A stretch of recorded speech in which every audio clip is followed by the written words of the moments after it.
Hey there, my time has once again come to upload a random video every 2 years. Take a look outside your window. Most probably you are going to see something like this. Yes, people.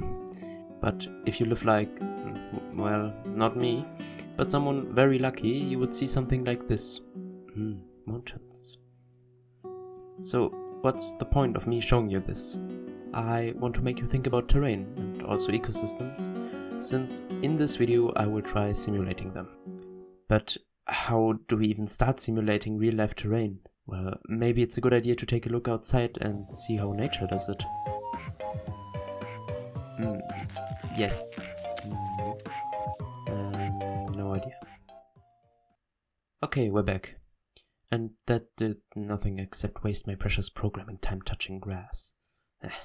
But actually, how do you simulate terrain? Well, there's no sense in building a particle simulation for a large-scale surface, as most computers, mine included, would not be suited for anything close to that. The answer is Perlin Noise. Actually, the answer to simulating most real-life based phenomena is some kind of noise, but Perlin Noise specifically is generated by semi-randomly splitting points, those have an associated value of 1, and then blending them so the result is a smooth texture.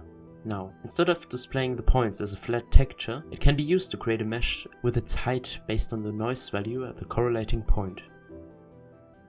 But that doesn't look like terrain, does it? That's why we have to introduce more noise, with multiple octaves of noise, where each octave contributes less to the overall noise map. Much better. Now to color the landscape.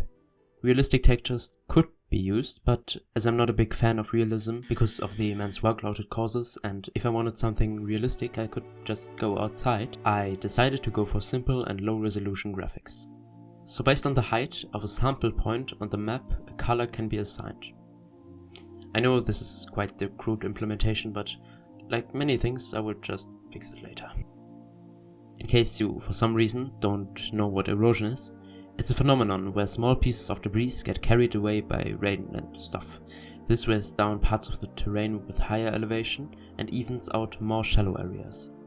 Concerning this topic, I can only recommend the 2 viewers of this video to check out Sebastian Leek's video on the topic. It's much more informative than this video, and although now mentioned, I will not implement his approach of actually simulating a kind of real erosion. Instead, I will be going with something I learned from this video, also quite informative. They call it the gradient trick. To briefly explain it, instead of using just layers of noise, I also erode the noise by also calculating the direction in which the terrain increases in height. Then, based on its steepness, the point gets lowered. This basically makes the terrain more pointy. With this now updated mesh, we can put the original texture of the unmodified mesh back on it. This breaks up the hard lines seen in the previous iteration. But what now? We've got some acceptable terrain. Well, for one I think it would be nice to be able to traverse the land, so one of my friends threw together this player controller.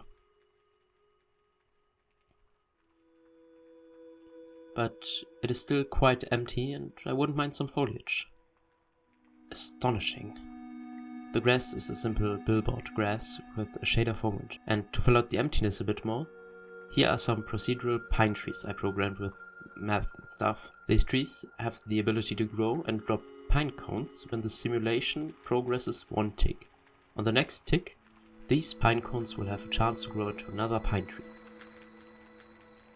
This was a short overview of my simulation project, and if you have suggestions like adding seasons, for example, please leave them below.